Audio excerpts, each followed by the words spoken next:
About 2 weeks ago, the markets had a violent sell off that took us to the market lows following the news of the coronavirus. The markets plunged to levels not seen since late 2016. So far, this has been the market lows. But the question now, what happens next? Are we heading for another depression?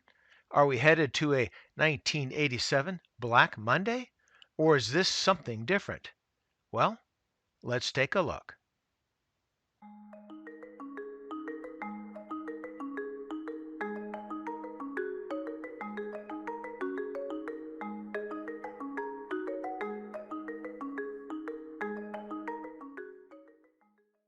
Looking at this chart for reference, this is how fast we crashed. Toward the bottom of this chart, you can see that the dark blue line is the recent fall in the S&P 500. The yellow line is the decline from 1987, and the dark green line is the 1929 decline. So, while you can see that the initial drop of the current crisis was more swift than the first leg of either Black Monday or the Great Depression, the important question now is what happens next? To help answer that question, this is the chart of the 1987 crash. The current S&P 500 is the dark blue line while the 1987 path is shown in the light blue line. And as you can see, in 1987, the initial crash had a dead cat bounce. Today, we might call it a dead bat bounce. Following the bounce, the market in 1987 turned down again to test the previous low.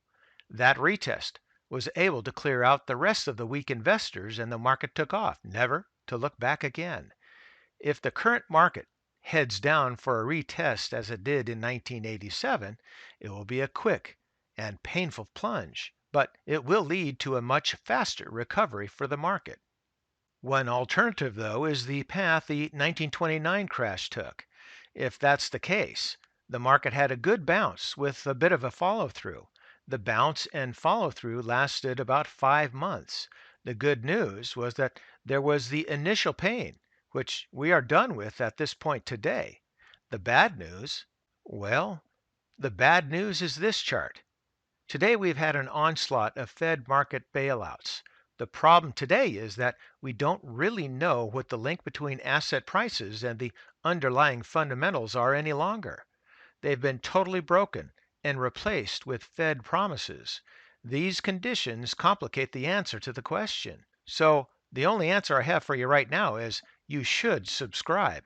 Hit the notification bell and then tune in for the Saturday market update, where we'll explore the market more to help find the answer.